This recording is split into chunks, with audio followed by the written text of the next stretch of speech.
Yes. I can hear you. Yes. Amazing. I maybe even can hear you in both ears. Really? Hello? Do. No, I can't, but it's okay. Okay. The one ear is giving the impression of two, so That's great. fine with that. My brain has tricked me into thinking that everything's functional here. Story of my life. Nice. Oh, rain, go away, come again. Some other day. Yeah. Let's see. Turn that down. What are you doing? Just making adjustments. Okay, let me get comfy here. Because I could hear distortion. I didn't want that, but it was on the recording device. So anyway, good morning. Welcome to Friday, people. Yeah. This is just amazing that we actually showed up. Roads were kind of horrific. You know what? What? I had to come down my hill in first gear for 2 miles. I might have bumped it into second, but I did not take it out of first for my driveway. My driveway was pretty bad itself. Yeah, I think I went to second gear just for a very short, gets kind of flat in the middle. Yeah. Second gear. But that's really pretty bad. It's kind of bad. I don't know if I'm going to get back up or not. I have my doubts. The town hadn't done anything. You can come to my house, although mine is pretty bad too, but mine, betcha, is not as bad as yours, and I have less dirt to travel. Yeah, I just wonder if they're going to do anything to the road or not. You think they're going to plow it when it's raining? There's like 5 inches of snow they don't up at my plow house. because you just dig up. This is soft. It's not cold enough. If you plow at this temperature, you just dig the road up. Yeah, but then the plow could sort of grade the road. Maybe. I don't really know. I don't know what the science behind the road crew's thinking is. Yeah, I mean, I guess I'll try to go back up. Okay. I'll try anything If you once. can't, you can come to my house and we can just eat cheese and watch bad movies. Yeah, well, you're going skiing. Oh, right. You're right. Never mind. You can go skiing. No. It's not going to be very fun, I'm afraid. It's going to be really wet, and I'm going to have about a dozen really unhappy, whiny kids. Yeah, I can always walk up my road. That's a long walk. That's okay. That's okay. Mine is not so bad. I've done it with guitars. I've done it in the middle of the night. You don't want to take guitars out in the rain, though. I don't have guitars today. Oh. It's just other times when I've come back from gigs at 2 a.m, I have walked up the hill with my guitars. So I've done it. That's kind of a romantic-looking picture, like something out of a music video. But nobody was there to see it or record it, so might as well not have happened, except for me. If you do something cool and nobody sees it, does it really count? Yeah, is it really still cool? I don't think so. Nope. No, you didn't post it on Facebook. That didn't really happen. Didn't happen. No. I get really irritated and I'm pretty good about documenting every inch of my life because I like to take pictures anyway, so I'm not really doing it just to please the masses. It's my journaling. I like to. You did it before Facebook. I did do it before Facebook because I had blogs and things like that nobody ever read and stuff like that, and I always did. I've journaled since I was 7 years old. Yeah, and it's just a handy way to keep track of everything. But I hate when I don't have a camera or something, and something happens, and I try to describe it. And people are always saying, pictures or it didn't happen. That's annoying. People say that? They actually say that? Always. Really? Yeah. Who are these people? What kind of people are they? It's like, wow. I set the bar a little too high because I do usually take pictures of everything. And occasionally, it just isn't, it just didn't. I have to agree that this morning when you posted the show happening at 11 o'clock today, I didn't post a picture, and I was disappointed. The computer was being cranky, and I couldn't get back into the other files at the same time. Yeah, because it goes on my page too, and it's just this boring little thing that says. Sorry, I know. I thought that when I was doing it, and I posted it really, really early this morning too because I had to get outside and do barn chores, and the farrier was coming to do all the horses' hooves, so I had to cram a ton of stuff in. Usually, I wait till an hour or so before the show before I post, just because people's memories, they're not real good. I gotta remind them, right? Yeah, if they're anything like our memories. But I had to post pretty early this morning and then go about my life, and everything was Well, thank you for doing it. Well, but anyway, I did appreciate that you did it. I don't mean to be ungrateful. It's okay. I had the same thought. I said, if I don't put a picture on this, nobody's gonna care. Yeah, exactly. It's our It's our little marketing. People are spoiled. Marketing People are mechanism. Spoiled brats. Everything has to be just so, or they don't care. And everyone's attention span is so short that you have to be careful to like say the most in the least amount of time. You can't just go on and on and on the way we do. Yeah. Because they zone out. So you have to be manipulative. You have to figure out a way to be manipulative. That's great. Good to know. That like roaring sound? You hear that? It's the snowplow. Oh. Okay. Yeah, so I stopped and talked to Paul Beatty the other day. You know, he's on the road crew in Chelsea, but he used to be the head of the road crew up in Washington, right? Well, so there's a conflict of interest for you. He quit. Oh my God. Because he didn't like being the head. He's just got so much guff from everybody. It is hard to be in charge of anything. Yeah, you're the scapegoat and the one who gets blamed for everything. Exactly, but I stopped to talk to him, and he's being blamed He would be blamed right now because it was raining. Except he's not in charge, so he doesn't have to. Right. He doesn't have to shoulder whoever's in charge. Blame. It's their fault that it's raining. But you know what he said to me? He accused me of snubbing him because I don't stop enough to talk to him when he's like on the grader or in the snow truck. People do that. I don't stop and talk to the road guys when they're working. I always used to. When Paul worked for the town of Washington, I used to always stop, even if it would make my kids late to school. You know, I would still stop and chat. So I just stopped doing that because I feel like I'm more important now, and I really have to get to my appointments. I don't know. But I felt bad. I said, "No, Paul, I am not snubbing you." He didn't believe me. He just kind of shrugged and gave me that look like, "Oh my God. Yeah, right." Oh man. So I don't know. I'll have to make it up to him. Maybe I'll make him some cookies. Do you still have some of those cookies? You could send him some of those. No, I had a cookie marathon yesterday. Whoa. I thought of you because you ate like 4 dozen batches, like 4 dozen cookies or whatever. I made them last. I made those cookies last. Those I guess 4 you did. boxes of cookies. It was only Was it just last week that I got them? I can't remember. No, I think I've had them 2 weeks. I sure hope so. I guess that's a long time for cookies to last. But you know, when you get to the last box and there's maybe 10 cookies in there, you can go for the whole 10, which is what I did. Yeah, you might as well. I took them upstairs, had a cup of coffee, and I was working. Just lit into those cookies. I did. It was so good. Were they the ginger snaps? Yes, they were. And I enjoyed them immensely, even though I'd put them at the bottom of my list of preferred cookies. When I got to that last 10, I was so grateful for them that I just... You know, when you need a sugar hit, anything will do. Yeah, anyway. they just went down so smooth. And now they're part of me now.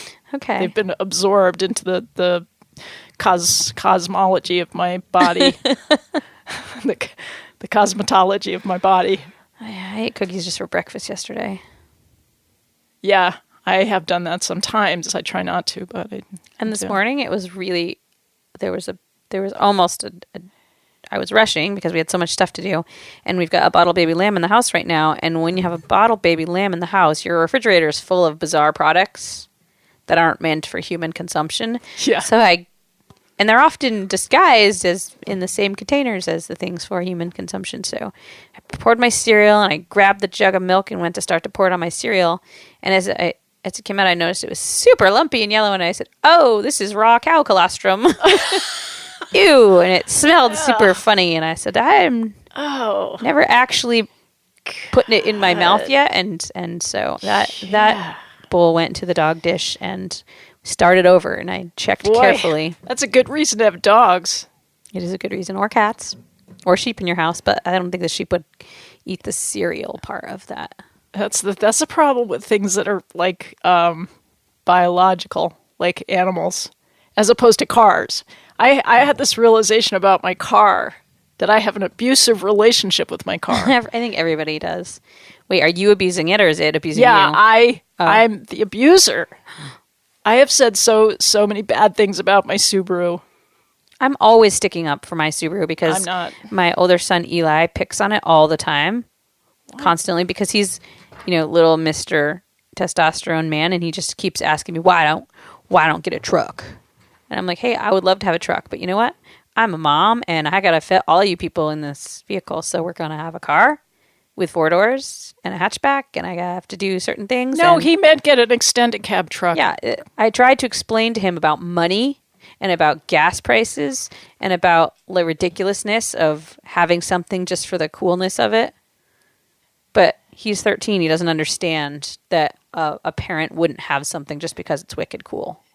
Like, he doesn't get that. He's already planned his whole life out, and it's like everything in it is just because it's wicked cool. Like, there's nothing that I can hear in his life plan yet that sounds practical or like it's a good idea. Yes. Everything is just like, I'm going to live in Hawaii and I'm going to sleep in a hammock in my house and I'm going to have big jacked up trucks and just random.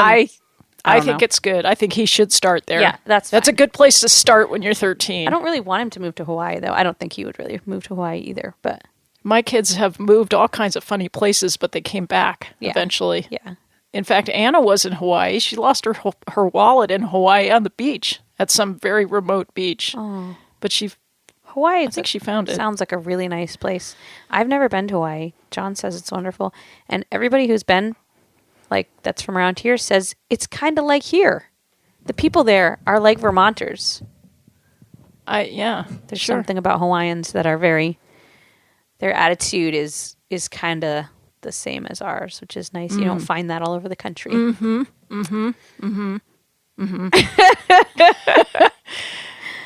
Anyway. Okay.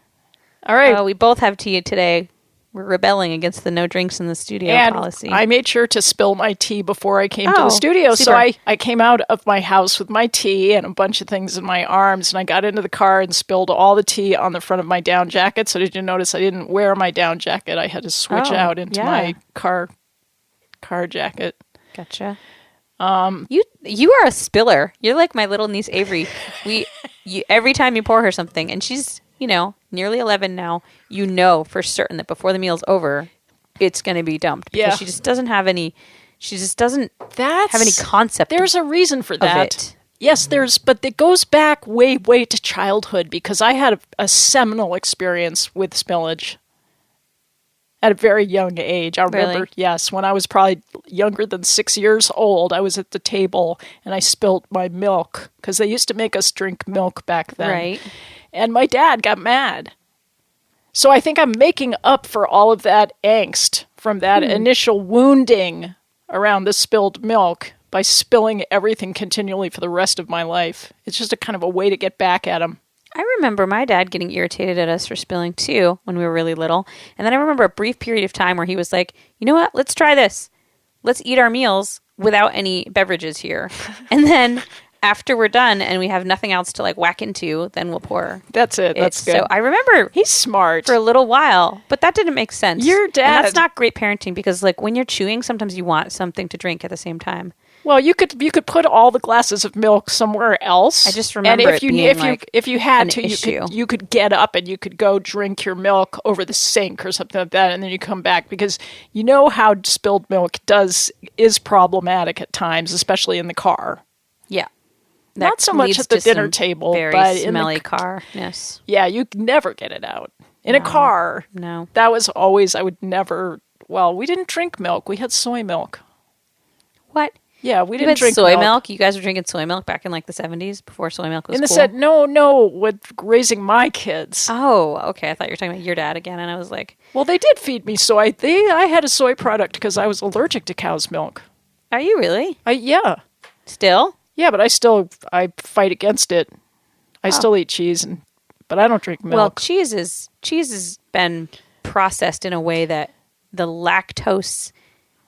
Some cheeses don't affect anybody. Yeah, there's also, it's not just lactose. Sometimes hard cheeses, I think, are fine. The milk proteins you can be allergic to, not just lactose. Yeah. Because probably, we probably weren't supposed to be utilizing cow milk in our system. But it tastes so good that colostrum.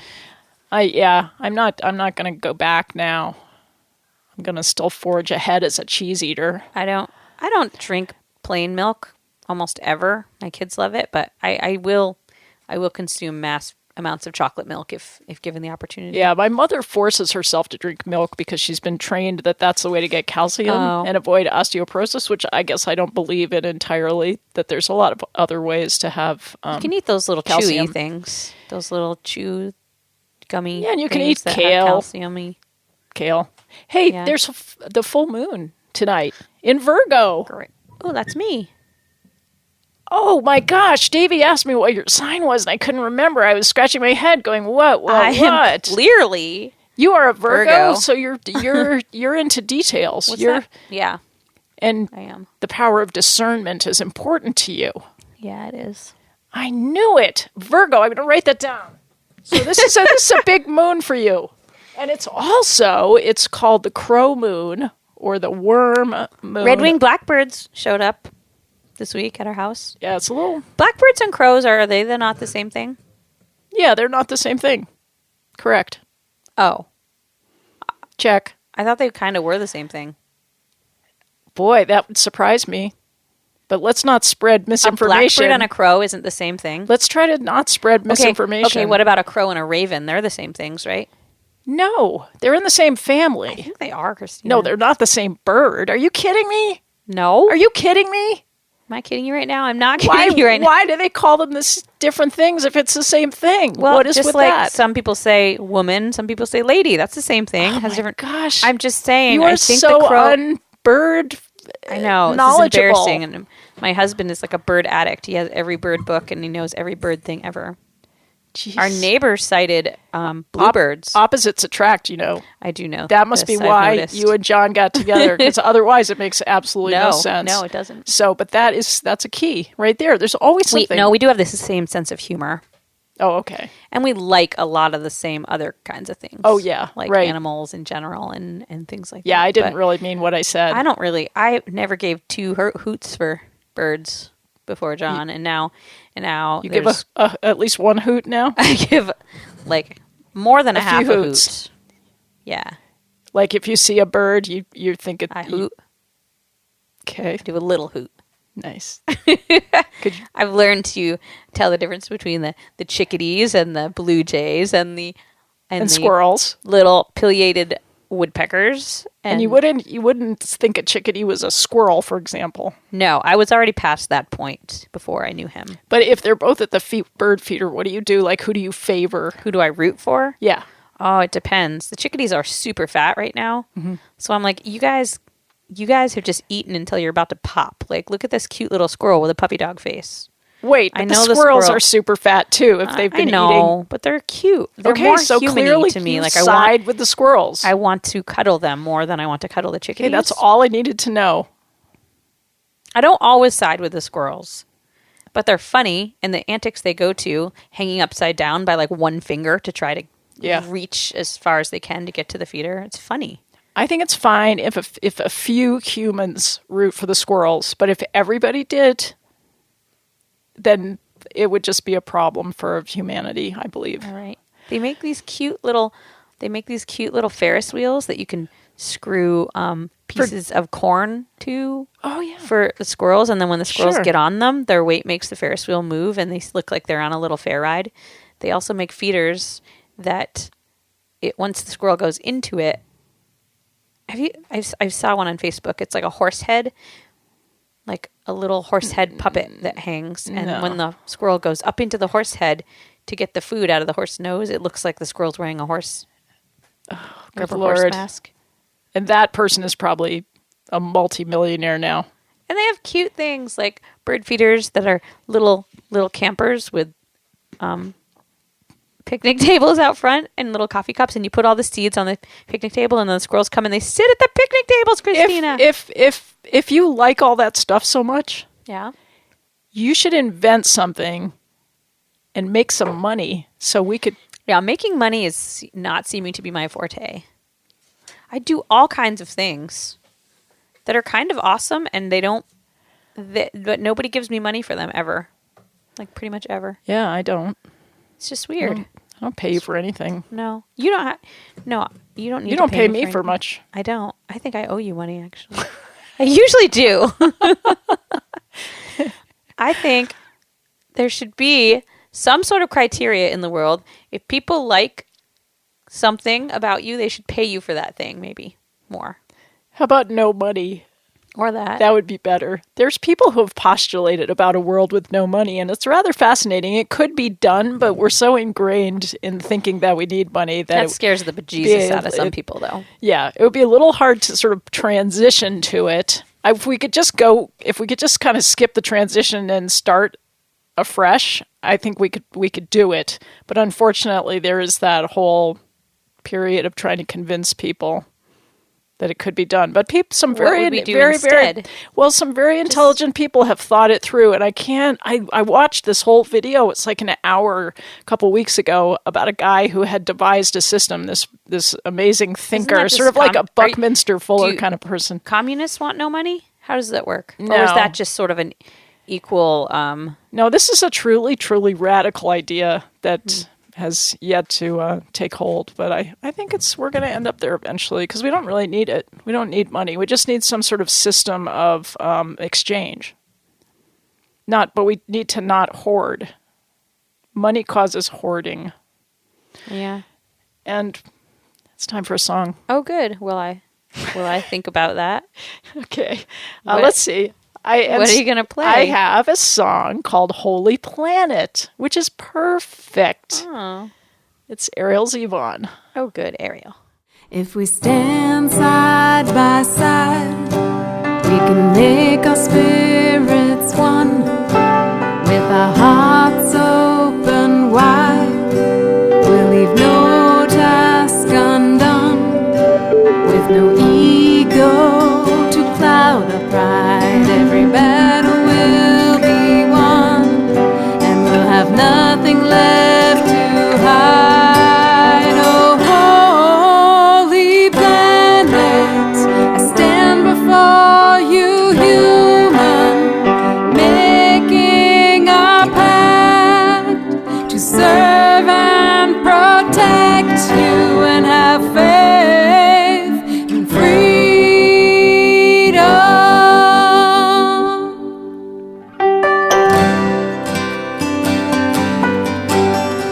Slash me with that whip, the blood I shed will drip into the earth we both stand upon. No borders to trip upon. Take the shirt off my back, there's no need to attack if our ideals remain intact.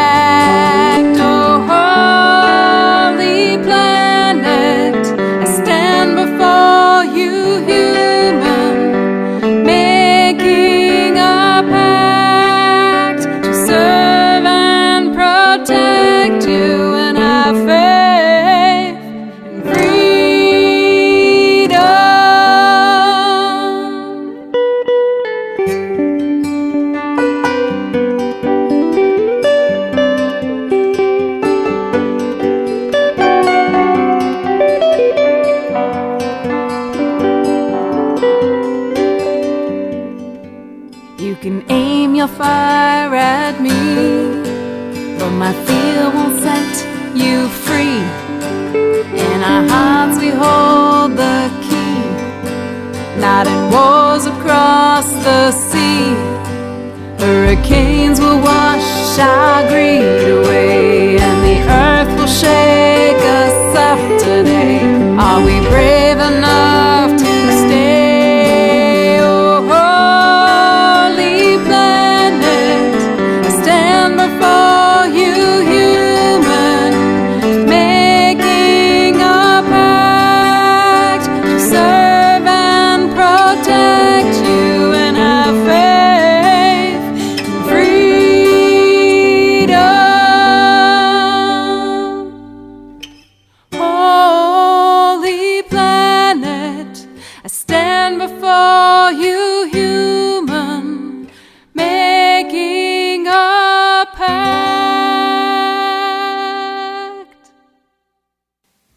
Beauteous. Thank you, Ariel. That was nice. That was fun making that album. I miss it. We missed the process. Well, now you have a bunch of other littler projects going on. Well, they're actually, yes. I've got probably 4 or 5 all of a sudden. When it rains, it pours. Got, I think 4 album projects going on. Cool. Yeah. And so, and that reminds me that I was thinking about the difference between real sounds and recorded sounds. How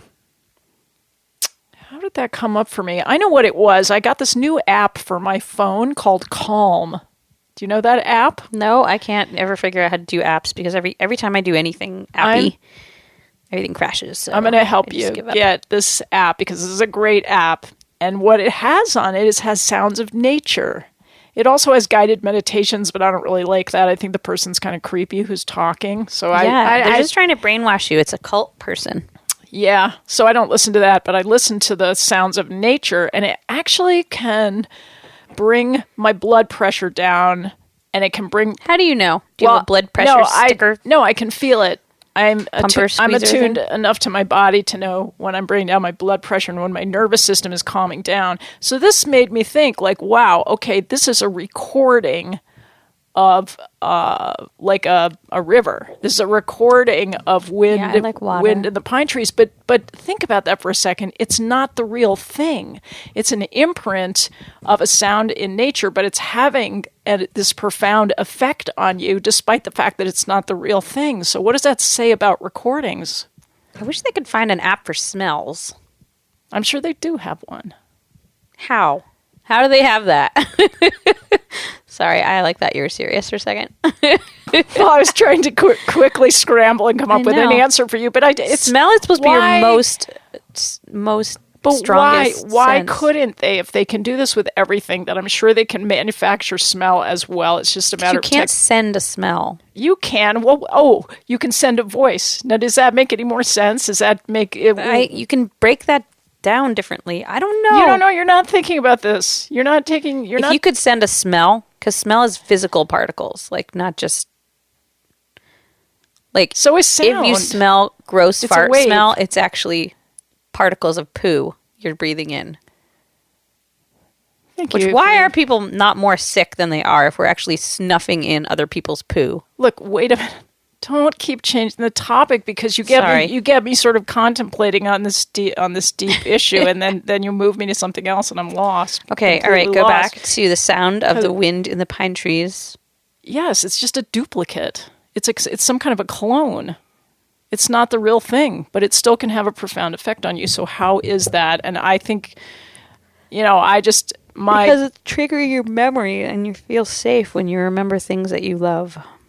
I think you're actually re-experiencing it. So I think it's something gets carried through that's real, like some aspect. And seagulls too. Okay, that one is really cliche, but I like that sound. Yes, and when somebody sings and the singing gets recorded, and then somebody listens to the recording and it moves them, it opens their heart. Then how is that? I mean, yes, it's different than hearing it live, but it still has this incredible effect that can be even more powerful. Here comes a train. I hear that. Oh, I think Do you have a recording of a train on your? I should record this train. App? You might have to go outside to get it really good. Yeah, but this doesn't bring down my blood pressure. Hearing a train whistle kind of gets me all hyped up about. I know. Yeah. It's just because I'm so stuck in my life and I can't go anywhere. So when I hear a train, here it comes. It just gives me a momentary sense of freedom. But it's fleeting. Hear the whistle. Here it comes. Now it's going to go away. Now it's going away. Freedom is just out of grasp. That seems kind of morbid. It is sad. But sometimes when you're sad, and it's so profound. I've used that word 3 times today, but nobody cares, right? I didn't hear you use it. I did. I used profound now 4 times. Anyway. No, you didn't. No, I would have noticed because I'm like a super stickler on. You're gonna get, but it's mostly when I'm writing. Get some messages about this. I know. When I speak, I use the word "like" too much. We all know that. Okay, but what I was gonna say is that when you are profoundly moved by a sound, yes, you can only sort of wallow in your emotions for so long before you have to spur yourself to action. Take action and do something to improve your life. And sound is making this happen to you? It can. Okay. It motivates me all the time. Well, that's why you're a sound engineer. Yes! It's really great to be in the headphones. How lucky to fall into a job that actually fits you. I know. I feel... Isn't that weird? I feel incredibly grateful. How often does that happen? Yeah. Look at all the people we know. I would say probably 90% of everybody I know is in a job that doesn't really suit them, and they know it. Because it's hard. Well, that's because you have to make the choice whether you do something that makes a living or whether you do something that makes you happy. And those two things are very often not the same. That's high. Now, you think 90%. I do. I think that's high. I think it's got to be more like 80. There's I got to don't be know. at least I think 20% that a lot of people, I'm not saying there. that people aren't okay with their job or happy with their job, but I'm just saying that there's probably something else out there in life that would have suited them better, that would have made them feel like what they were doing for a living was what made them happy at the same time. Mm-hmm. What makes the difference between the people that do? Is it just sheer luck that you stumble into something that you're suited to? I don't know. I think a lot of people have to choose too young because, you head straight out of high school to college and then you pick a profession. As a child, you pick your profession. Now I didn't. That is kind of screwed up because, you know what? Most people at the age of 17 or 18 or so, there is no way they've really thought this all out. Yeah, there's a small percentage And you of don't people. even know yourself. You don't even know who you are. You're coming out of the horror that was high school. You're all bent out of shape from something. You've got to be because you just went through high school. And so the choices that you make right then that are lining up the rest of your life, they can't be right. They just can't be. Maybe every once in a while, if you're a super solid person who just, ever since you were born, you're obsessed with one thing. Yeah, there's a few people like that. No, you got to wait, and then you're older, and then you've got to figure out how to juggle around the life that you don't want and get the life that you do want. And some people manage to do that, but most people don't. I think I always followed my feelings, which wasn't always the most practical approach, but I did follow my feelings, and I would try to do things that made me feel fulfilled. Yeah. And if I had a very short tolerance for things that didn't give me that feeling, and I would quit. So I think when I was younger, people might have thought I was a quitter because I do this and I do that and I do this and I'd go there and I'd go here and I was starting things and ending things a lot. But there was a consistency running through the whole thing. There was a thread of, to me, something that had integrity. It was trial and error. You were making lots of attempts to find your... And just resetting. You try something and then you have to reset to your magnetic north, right? Yeah. You have to keep following that. If you go too far off course, then there's a kind of automatic course correction for some of us that just, whether a disaster occurs or a relationship ends, but it just means that you have to make a course correction. So you've got to be fast on your toes, right? I guess Do you feel like you're fast on your toes? Not usually, but... You're a good skier. I am a good skier. Hey, and it's snowing a little now and not raining. That's good. But it's 35 degrees. How is that working? I don't know. Don't ask me to explain the weather to you. I don't know. Did you know I went looking for tulips? Did I tell you that? Already? Last week, because this photographer was coming, I told you to come photograph me, and I thought this is going to be so boring if I don't add some visual element. So I decided late in the afternoon I was going to drive up to Barrie and I was going to find tulips, right? Wasn't this ridiculous? Is there even a florist in Barrie? Well, there's that one right in the middle. Well, but it's never open. I thought if I just drove down Main Street, of course, I would see a florist, right? Isn't that logical that you would just see one? I always used to see one. Yeah, I think they aren't there, though, Well, there's a anymore. gift shop that has flowers on Main Street, which that's the one that I saw, and I stopped, but it's more of a gift shop, and so they just have one case of flowers, and they weren't that great, but it was late in the afternoon. Did you just try a grocery store? Because remember, grocery stores have flowers. Oh, I forgot about that because I never go to the big grocery stores. You're probably right. That probably would have been good. But I They did have a whole find, floral section. But it was more interesting. In the end, I was glad that I had gone on this circuitous route because I went to the gift shop. I got some red tulips, which were okay. They weren't super nice, but I got them anyway just to make sure I had some. And then I kept going. Then I started to Google florists, and I found one up at the Legare farm stand. Oh, I don't think that's open in the winter. But there is a florist called, what are they called? They're called Blossom Cottage, and they're open. That's a way up. That's that's like Plainfield, almost. No. Well, it's Berlin, probably. It's up near the Dunkin' Donuts. Oh, but the actual Legare Farms is way... No, you're thinking Lepage, not Legare. Are you? Where are all these love people coming from? I know, I get them mixed up. No, it's the farm stand on the Barrie Montpelier I'm talking about Road. the one that's in between. You're almost a Callus. No, that's Lepage. And they sometimes have ice cream That's there, Allen. too. Okay. This is the one that's on the Barrie Montpelier Road. Okay. Before you get to Ames. There is no more Ames. Oh, yeah, that's right. What is it now? TJ Maxx or something? Oh, God. I am John so loves TJ yesterday. Maxx. See, there's another opposites attract. I can't deal with TJ Maxx, and John loves TJ Maxx. He goes in there, and he buys weird things like spices. And I'm always I saying, wouldn't buy food don't there. buy food in a gross... No, you know what I get there? But he loves to. There's one thing I get at TJ Maxx, which is rugs, Oh. because they're cheap. He gets the little Tupperware containers that have no BPA in them, which is good. He does Well, find that's them smart. there. Yeah, He gets underwear. He loves underwear. well, you know, all that acoustical paneling in my studio is came TJ from Maxx TJ Maxx. rugs? It was the rugs in the Yeah, back. sort and of then their home section is not so bad. Yeah, that's pretty good. But back to tulips, because I just want to complete the story. So finally, I see on my app that there's a Emsley florist. And I go, oh, yeah, that's the big florist in Barrie. Yeah. And so the app took me into City Hall, which was a little baffling. I walk into City Hall, and there's the police station on the right, and there's, the mayor's office on the left. And then I noticed the little staircase down to the basement. So I went down there, and there was the new location for Emsley Florist is in the basement of City Hall in Barrie. So unfortunately, they close at 4:30, so I was out of luck. But that's the place to really get flowers in Barrie. You could have gone with some faux flowers.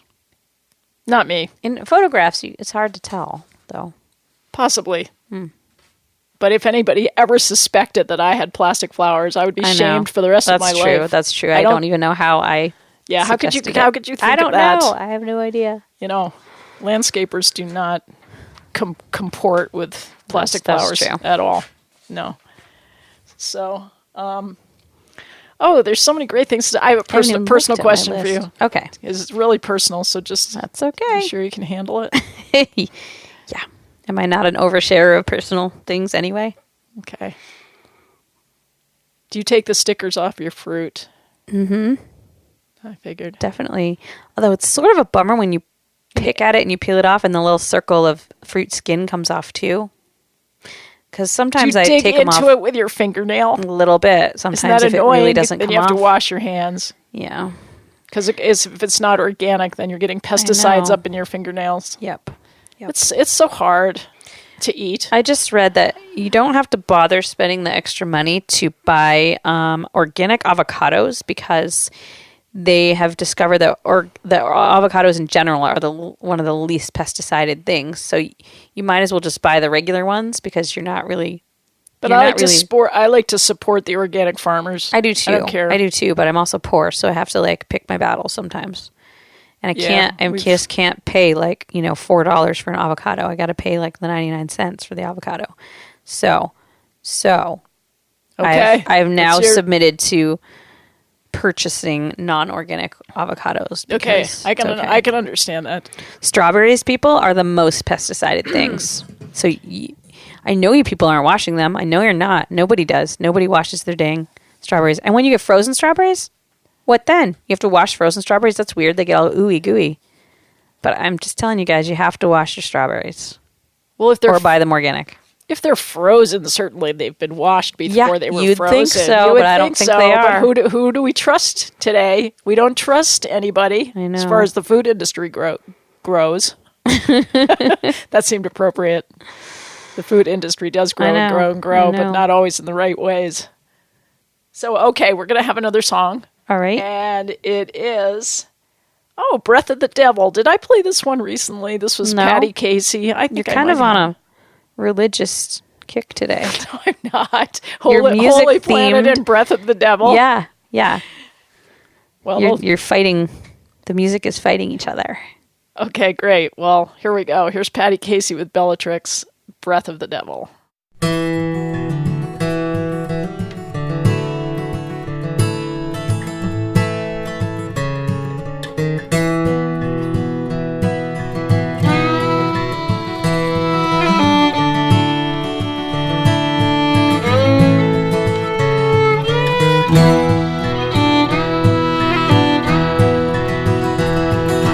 Silence is deadly lying here on this hill. In the nighttime it crackles bone dry. The snap of a twig and a whisper at my sill. The breath of devil passing by. The ponies are out and they're running amok. They were here, then they were gone. Fields are all on fire, Lord, the devil has struck. Not one pail from my will have I drawn.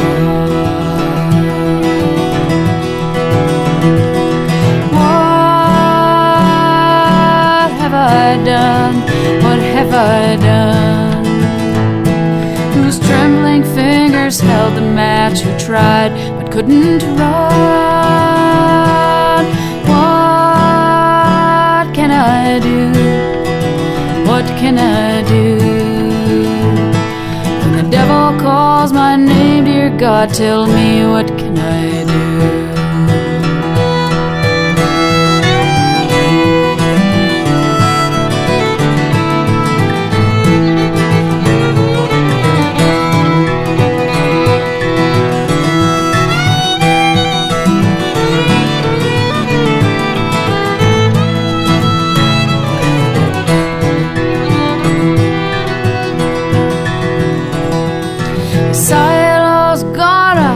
And the barn roof has fallen. There's no use in asking me why.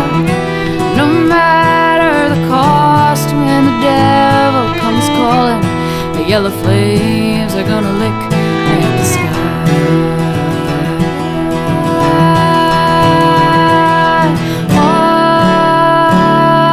What have I done? What have I done? Whose trembling fingers held the match, who tried but couldn't run? What can I do? What can I do? When the devil calls my name, dear God, tell me what can I do? What have I done? What have I done? Whose trembling fingers held the match, who tried but couldn't run? What can I do? What can I do? When the devil calls my name, dear God, tell me what can I do?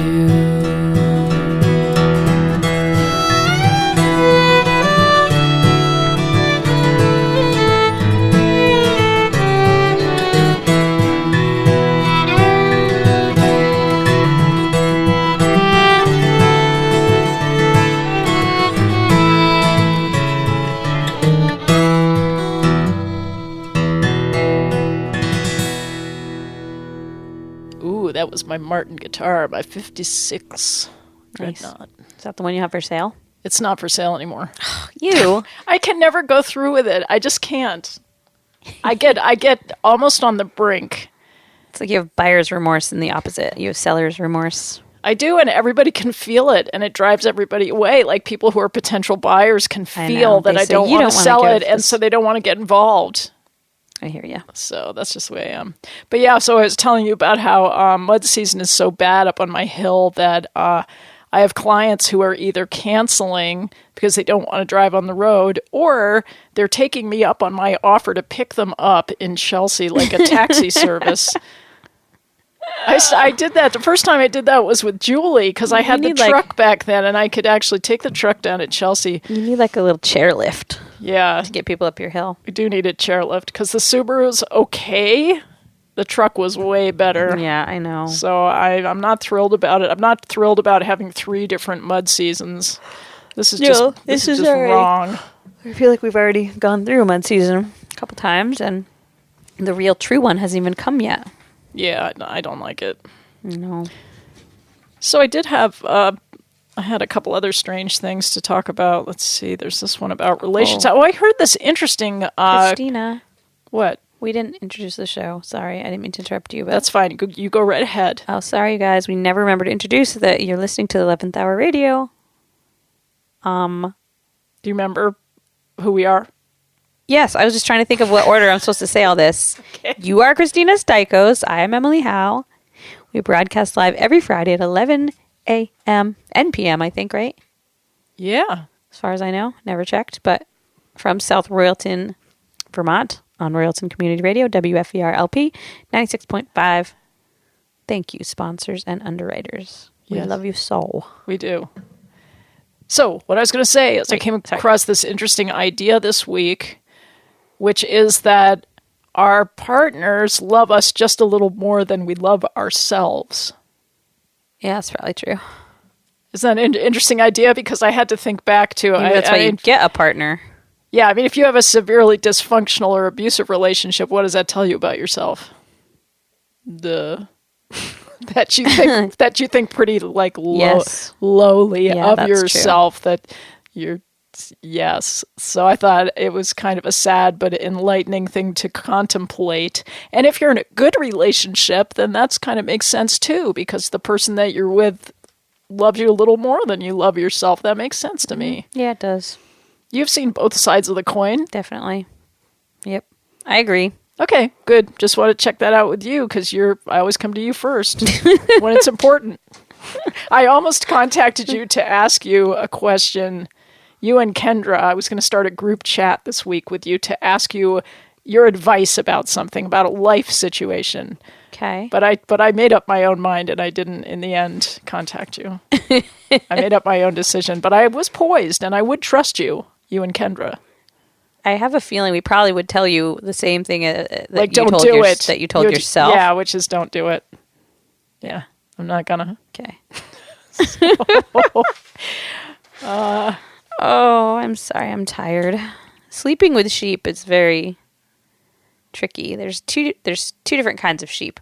There's the little lambs that are, you've got them in the house because they're very, very weak and they're sad and they just sleep. You put them in your bed and they just sleep. It's like a little baby. They go to sleep. And then there's a lamb that maybe doesn't actually have any physical problems and it's just in your bed because it doesn't have a mother or whatever. And they jump up in the night and step on you. They walk on you. They walk on your head. They walk on your chest. And they want to play. And luckily, we don't have that kind right now. We have the kind that just wants to sleep. But it has ferocious gas. So it rolls its little lip up and cries. It just cries and cries whenever it has gas. So all night long, it's just got gas trapped in its little tummy. And it cries. And so even if it's not jumping on me, it's crying all night. And you feel bad for it. And you're trying to massage its little belly. And then you just don't sleep. You guys are so good. Because it's sad, and you don't want anything to be sad. And it doesn't You're understand. so It doesn't understand why it has gas in its belly. I just think you're so good. I'm glad that you're good, bringing goodness into the world. I love that picture of John and Jen at the nursing home. With With my lamb. grandpa? Yeah. Yes, I love that picture. That is like just such a beautiful picture. John looks they both just look so caring. John loves old people. Yeah. He gets so excited when we go to the nursing home because he loves hearing people's stories. That's his favorite thing, and he really likes those people's stories. Yeah, you can tell he's just really he's 100% there with older people. He's definitely on 110%. Yeah. It was funny because we haven't had a very mellow bottle baby for a few years, so we haven't done the nursing home gig with our little lambs for a while. And the one that we had a few years ago was so weak when we brought it to nursing home. And we went through one in maybe Barrie or Burlington or something that was huge, like hundreds of rooms. So we would spend, when we had this bottle baby, John and I just decided we're going to take a couple weeks off and just take it around the state to nursing homes.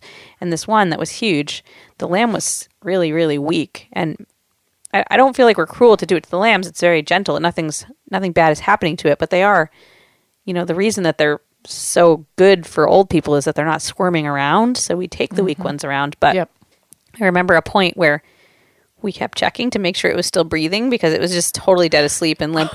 And I whispered to John, if this lamb dies, like all these people were expecting us in this giant 100-bed nursing home. And I was like, if this lamb dies, let's just keep going. They don't, like the way that the lamb was behaving was the same. Yeah. So, and John was like, okay. You didn't have a backup lamb in the car? We did not have a backup lamb in the car. We usually try to only bring one at a time Oh, gee whiz. But the lamb was fine. It was fine. It was just tired and it was sleeping. So it was just this little limp lamb that we'd pass around and people would cuddle it and love it and pet it. And then we'd move it to the next. But, I remember at some point being like, okay, this lamb is really seeming like it's not here anymore. Yeah. But let's just keep just going. zoning out. Oh, God. Oh, that's stressful. an amazing story. Anyway. I have a poem for you. Okay. I'm going to recite poetry for you because it's spring.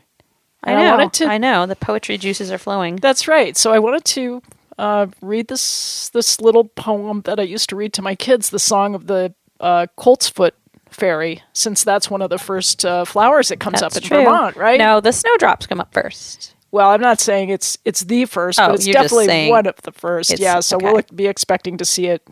On the roadsides, in the ditches. It likes the salty, gravelly. Yeah, so this is my favorite because I found it very easy to memorize. Although You've written it down. I've written it down just to make sure. Okay, so it goes like this. The winds of March are keen and cold. I fear them not, for I am bold. I wait not for my leaves to grow. They follow after. They are slow. My yellow blooms are brave and bright. I greet the spring with all my might. It's a nice one, huh? That is nice. I don't get any... There's no fairy reference, though. Well, you have to look at the book with the picture of the fairy. Oh. And then you'll understand that right. there's the fairy that relates to the flower, because every flower has a fairy. Here's another short one. This one, Freya used to memorize this one for school. This is the song of the celandine fairy. Before the hawthorn leaves unfold, or buttercups put forth their gold, by every sunny footpath shine the stars of lesser celandine. I don't even know what celandine is. You would recognize it. It's one of these common plants that's yellow that comes up like a weed. It's almost got the same texture as jewelweed, in terms of it being filled with water and easy to pull out. And but what does it look like? It's about this tall, like a foot. But the blooms look like yellow. But not coltsfoot. It's hard to describe with words what a petal looks like. What kind of petal does it have? I'm sure people who talk about that know how to, but... Yeah, the fancy science people. Like, is it lady slippery shaped? I feel like, is it hollow inside? The way that jewelweed or lady slippers or... The stem? No, like the flower. God, I don't know. I mean, I pulled the thing out for years. I'll look at a picture. It's funny how you can sort of know a thing but not be able to describe it. I know it well. I spend a lot of time with that plant. So, what is that milk that's inside of dandelions? Like, what is that for? That's all good stuff. It's all medicine. Medicines are just based on... If you get it on your clothes, it stains forever. You have little black spots forever. I love that. I love having evidence that I've been cavorting with plants. Black and gooey on your hands too. Yeah, like pine sap is one of my favorites. It's very much like spruce pine sap. That's just like I'm so overjoyed when I have that on me and I can smell it all day. I do love the smell of pine sap. Yeah. I had a pair of hand knit gloves that I hauled the Christmas tree with years ago, and for a month afterward, I could smell that juicy Christmas tree smell from the sap in my gloves. Can you imagine emailing that smell to somebody? Wouldn't that be a nice gift to get? That would be the best, but I don't think they're ever going to figure out how to email. Oh, they'll figure out everything. If they figure out how to send smells, then teleporting is right there because it's the same thing. Well, how could a photograph ever happen? It's taking it's like duplicating a thing that's made out of... I don't know how to describe it. A photograph is... Technology is so... Is a photograph two-dimensional? Unless it's a hologram. There's something about dimensions that I don't really get, but there's got to be a reason, Kristina, why you can send a photograph and not a person. Well, that's for the scientists to explain. It's not alive. You can't break down something that's alive and then put it back together again and have it still be alive. Yeah, well, you see, people Maybe they could send us and then we're dead at the other end. People just take this stuff for granted. Technology will be able to do anything, so you might as well just imagine anything, and yes, eventually it will be true. So just relax. I don't think you can get there still alive. That's what I think. I think maybe they can figure out a way to do it. Evidently, when they put us back together again. No, evidently the Nazis they were working on that issue. Oh, the Nazis. No, I'm reading a fascinating book called The Science of Coercion, Communication Research and Psychological Warfare, 1945 to 1960 by Christopher Simpson. I would recommend this book highly for people who are interested in... Do you not find it totally bizarre, though, that we've reached a point in time where there are people around us who do not find Nazis offensive?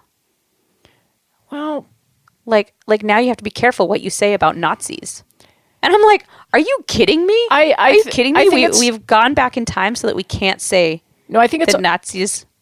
It's overblown. It's overblown in the media. I don't think actually it's as big a problem as the media wants to make it out to be. But of course, offending the Nazis? I just don't think there's as much of that mentality on the planet as is portrayed by mass media. I think. Have you read the comment section of anything on Facebook? It's horrible. Yes, but I don't think people face to face can act that way. We have to go. Oh my God. We've got like a couple minutes to go. I didn't even say anything on my list, but that's fine. I'll save it for next week. Really? We didn't get to your stuff? No, they weren't really interesting things. We had some sheep death and some French braiding and some roller skating and things like that. But yeah, I can save that. Those were wonderful high points of your week. Yeah. I mean, if the high point of your week is roller skating, you're doing pretty good. Oh, I did mention that my sheep has gas, so that was on my list. That's great. Right. I'm so glad we got that in. Yeah, if I was going to choose one thing on this list to talk about. Yeah. Glad it was that. That's right. All right. Okay. So thanks, everybody, for joining us for this hour. We have tons of fun, and we just love to connect with you, and we'll do it again next week. Have a super great weekend. Don't get stuck in the mud or stuck in anything. And sorry, I can't think of anything profound to go out on. Well, just be yourself. Profound. I used it again. Does it count if I say it? Yeah. We'll count later. We'll do a count. This is the profound edition of our show. Okay. Thanks for listening. Everybody. Bye. If you're riding the road tonight, south of the Chelsea line, chances are the moon is bright. Windows down and the air's rushing in. South of the Chelsea rim, silver rain soaking your skin. How did we make this? What drives this love so strong?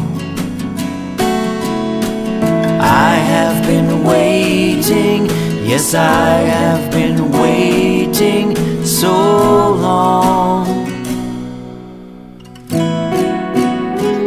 If you're staying with friends tonight,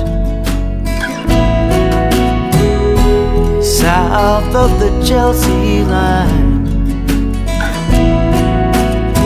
I just hope that they treat you right. Every window and every floor, south of my Chelsea door,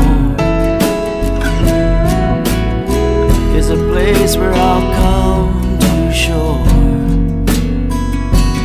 Oh, how did we make this? What drives this love so strong? I have been waiting, yes, I have been waiting so long. If you're coming up north tonight, from south of the Chelsea line, every fire will be shining bright.